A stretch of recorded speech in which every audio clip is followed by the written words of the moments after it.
Her her Shankar Jai Jai Shankar. Subscribe பண்ணுங்க. ஸ்ரீ மகாபெரிவா திருவடிகள் சரணம். நம்மளுடைய மகாபெரிவா துணை சேனலில் ஃபாலோ பண்ணிகிட்ருக்க அத்தனை பேருக்குமே மிகப்பெரிய நன்றிங்க.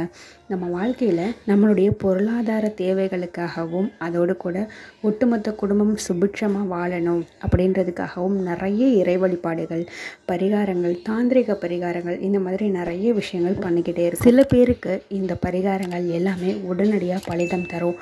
சில பேருக்கு எவ்வளவோ நாள் பண்ணினாலுமே அந்த பரிகாரங்கள் பலன் கொடுக்காமல் போயிடும். இதுக்கு என்ன காரணம் அப்படின்னா, பரிகாரம் பண்ணக்கூடிய நாட்களும் ஒரு முக்கியமான காரணமாக கருதப்படுது. நம்ம பண்ணக்கூடிய வழிபாடு நமக்கு உடனடியாக பலன் தரணும், நம்ம பண்ணக்கூடிய பரிகாரம் உடனடியாக பலன் தரணும் அப்படின்னா அதுக்குண்டான ஒரு அற்புதமான நாள் பௌர்ணமி.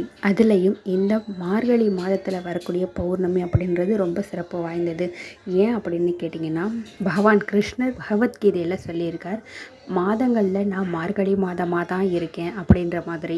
அதனால் அப்பேற்பட்ட சிறப்பு வாய்ந்த இந்த மார்கழி மாதத்தில் வரக்கூடிய பௌர்ணமி அப்படின்றது ரொம்பவே சிறப்பானது.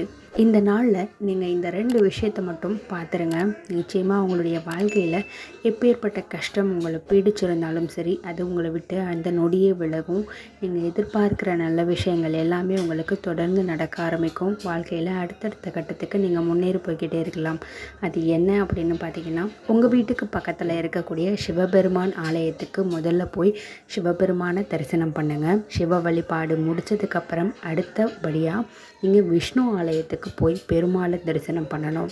இந்த மாதிரி சிவ விஷ்ணு தரிசனம் இன்னைக்கு பண்ணுறது ரொம்ப ரொம்ப முக்கியமான ஒரு விஷயமாக கருதப்படுது. ஒரே கோவில்லையே சிவபெருமானும் விஷ்ணுவும் சேர்ந்து இருக்கக்கூடிய ஆலயங்களும் நிறைய இடங்கள்ல இருக்குது. அந்த மாதிரி கோவில்களுக்கு நீங்கள் போய் கூட வழிபடலாம். அப்படி இல்லைனாலும் தனித்தனியாக சிவபெருமான் ஆலயத்துக்கும் விஷ்ணு ஆலயத்துக்கும் போய் நீங்கள் வழிபட்டுட்டு வாங்க.